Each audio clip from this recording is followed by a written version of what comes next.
Jadi kalau orang mati itu kan ada hal-hal yang harus diberesi. Hutang kepada Allah, hutang kepada harta, ya, hutang kepada harta, hutang kepada manusia, lalu wasiat, lalu baru keperluan untuk meninggal kalau laki-laki, ya, baru nanti yang diwaris. Waris itu terakhir.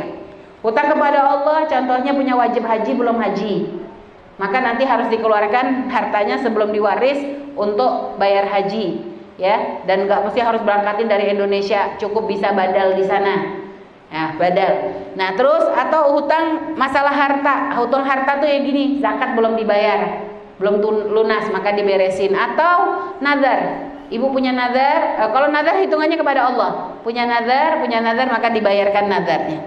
Terus yang ketiga udah harta udah, ya, lalu yang ketiga utang kepada manusia, beresin dulu utang kepada manusia. Dan harus jelas. Dan para ibunda yang sholihah, tolong, sekarang ini banyak orang menipu urusan hutang.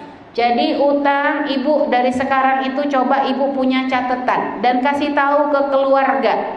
Nah, alhamdulillah ibu nggak punya utang loh, ya.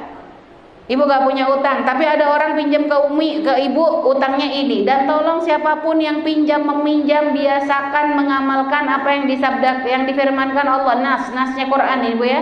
Jadi harus pakai catatan, supaya nanti ibu nggak terdolimi. Ada catatan ibu ini meminjam, lalu ada tanda tangan keduanya, lalu ada saksinya. Paling tidak dimaterai lah, gitu loh, supaya ini punya kekuatan hukum.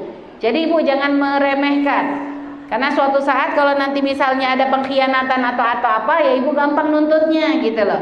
Dan juga ini juga untuk memudahkan ahli waris kita.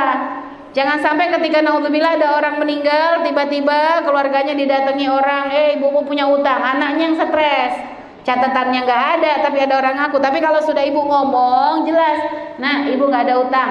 Kalaupun ada orang yang utang ke ibu, jika kalau ada orang nagih, nggak, ibu saya ngomong nggak ada hutang, ibu nggak usah ragu, gitu loh. Buktinya mana? Kalau iya suratnya mana? Tanda tangannya, jadi harus jelas. Karena ibu saya ngomong ibu saya nggak ada hutang, tapi jangan bohong. Udah banyak utang, ibu nggak ada utang, ngaku-ngaku itu namanya nyari siksa di akhirat kalau gitu.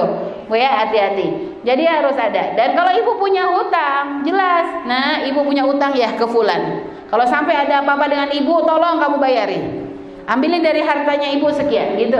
Jadi harus ada hitungannya supaya urusan kita itu dimudahkan sama Allah. Bu, ya, kalau kita benar, insya Allah dimudahkan. Dan yang punya hutang, tolong jangan biasakan khianat urusan hutang. Hati-hati, nggak akan ditolong oleh Allah.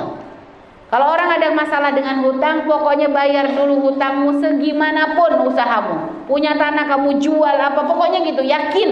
Di situ nanti Allah